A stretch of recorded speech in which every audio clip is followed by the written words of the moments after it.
പ്രധാനപ്പെട്ട മറ്റൊരു വാർത്ത, ഒരു വിവാദ പോസ്റ്റ് നടൻ വിനായകൻ്റെ ഭാഗത്തുനിന്ന് വരികയാണ്. വിവാദ നായകനാണ്.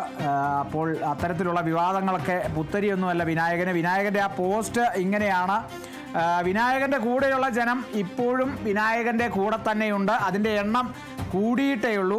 നിൻ്റെയൊക്കെ വീട്ടിൽ അമ്മയും അച്ഛനും ഭാര്യയും മക്കളും തളർന്നു കിടക്കുമ്പോൾ നീയൊക്കെ തൊലിച്ചാൽ മതി.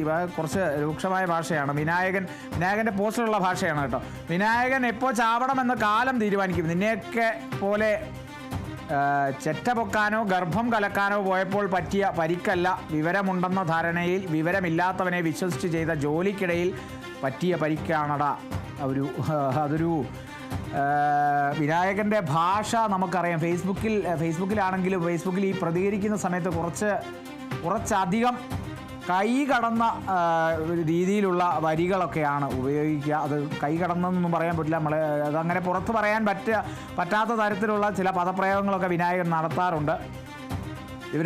വിവരമുണ്ടെന്ന ധാരണയിൽ വിവരമില്ലാത്തവരെ വിശ്വസിച്ച് ചെയ്ത ജോലിക്കിടയിൽ പറ്റിയ പരിക്കാണടാ. വിനായകൻ ചത്താലും ജീവിച്ചാലും ഈ ലോകത്തൊന്നും സംഭവിക്കാനില്ല.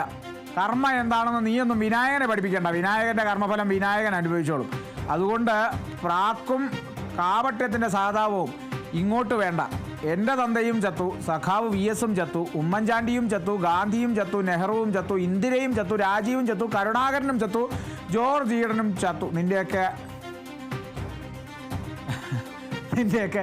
അമ്മയുടെ നായർ ചാണ്ടിയാണെങ്കിൽ അയാളും ചത്തു. അഹംഭവിച്ചവനല്ല വിനായകൻ, അഹങ്കരിച്ചവനാണ് വിനായകൻ. കാലം എന്നെ കൊല്ലുന്നത് വരെ ഞാൻ സംസാരിച്ചു കൊണ്ടേയിരിക്കും. ജയ് ഹിന്ദ്, മെറി ക്രിസ്മസ്. ഇതിൻ്റെ അവസാനം ജയ് ഹിന്ദും മെറി ക്രിസ്മസ് എന്തിനായിട്ടെന്ന് മനസ്സിലാവുന്നില്ല. എന്തായാലും ഇതെങ്ങനെ വായിച്ച് ഇതെല്ലാവരും ഒക്കെ ഒന്ന് വായിച്ച് സൂക്ഷിച്ചൊക്കെ ഉറക്കെ വായിക്കരുത്. മെല്ലെ വായിക്കുക, നിശബ്ദമായി വായിക്കുക. പബ്ലിക്കലി വായിക്കുമ്പോൾ നിശബ്ദമായി മനസ്സിൽ മാത്രം വായിക്കുക. പക്ഷേ അവസാനത്തെ ആ ജയ് ഹിന്ദും മെറി ക്രിസ്മസും പൊളിച്ച് കേട്ടോ.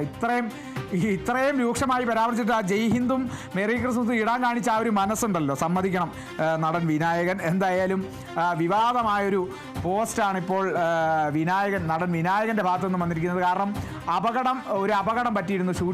ഷൂട്ടിങ്ങിനിടയിൽ ഒരു അപകടം സംഭവിച്ചിരുന്നു. ആ അപകടം സംഭവിച്ചതിന് ശേഷം ഈ വിനായകനെ വിമർശിച്ചുകൊണ്ട് ചില പരാമർശങ്ങൾ, ചില ഇത്തരത്തിലൊരു ആരോപണമൊക്കെ ഉണ്ടായിരുന്നു. താങ്കൾ നേരത്തെ ഉമ്മൻചാണ്ടിയെ കളിയാക്കിയില്ലേ, അതിൻ്റെ ഫലമാണ് അനുഭവിക്കുന്നത് എന്നുള്ള തരത്തിൽ അതിനൊരു മറുപടി കൊടുത്താണ്. കുറച്ച് കൂടിപ്പോയി നടൻ വിനായകൻ, പറയാതിരിക്കാൻ വയ്യ.